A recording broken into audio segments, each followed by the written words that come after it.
do something you're very passionate about. And don't try to chase what is kind of the hot passion of the day. Seen in that light, it really was a difficult choice. But ultimately, I decided I had to give it a shot. I didn't think I'd regret trying and failing. And I suspected I would always be haunted by a decision to not try at all. Your life, the life you author from scratch on your own, begins. How will you use your gifts? What choices will you make? Will inertia be your guide, or will you follow your passions? Will you follow dogma, or will you be original?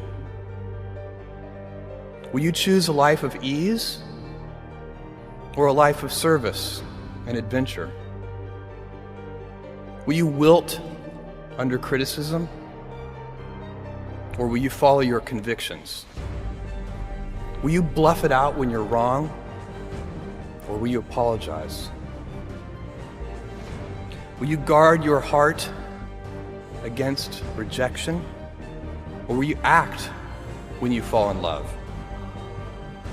Will you play it safe, or will you be a little bit swashbuckling? When it's tough, will you give up, or will you be relentless? Will you be a cynic, or will you be a builder? You can choose. We all get to choose our life stories, and it's the choices that define us, not our gifts. Everybody in this room has many gifts. I have many gifts. You can never be proud of your gifts because they're gifts. They were given to you. You might be, tall, or you might be really good at math, or you might be extremely beautiful or handsome, or there are many gifts, and you can only be proud really of your choices, because those are the things that you are acting on. And one of the most important choices that each of us has, and you know this just as well as I do, is you can choose a life of ease and comfort, or you can choose a life of service and adventure. And when you're 80, which one of those things do you think you're going to be more proud of? You're going to be more proud of having chosen a life of service and adventure. Never been a better time to be alive. I mean, it's just incredible the amount of inspiration that the world generates for me, and I think for a lot of people.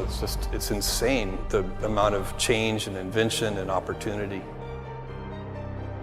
But practicing that math and taking it to the next step, that could be very challenging and hard, and take a lot of sweat. That's a choice. You can't really be proud of your gifts because they were given to you. You can be grateful for them and thankful for them. But your choices, you choose to work hard. You choose to do hard things. Those are choices that you can be proud of. After much consideration, I took the less safe path to follow my passion, and I'm proud of that choice. As a young boy, I had been a garage inventor. I'd invented an automatic gate closer out of cement-filled tires. A solar cooker didn't work very well out of an umbrella and aluminum foil. Baking pan alarms to entrap my siblings. I'd always wanted to be an inventor, and she wanted me to follow my passion. There's a military phrase that I especially love, and it says, "Slow is smooth and smooth is fast." And I have seen that in every endeavor I've ever been in. That's the kind of thing that really allows you to make progress. You get certain gifts in life and you want to take advantage of those, but I guess my advice on adversity and success would be to be proud not of your gifts, but of your hard work and your choices. So, you may be, the kinds of gifts you get in life, you might be really good at math. It might be really easy for you. That's a kind of gift.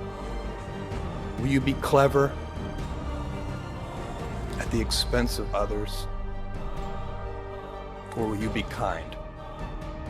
Every time you figure out some way of providing tools and services that empower other people to deploy their creativity, you're really onto something.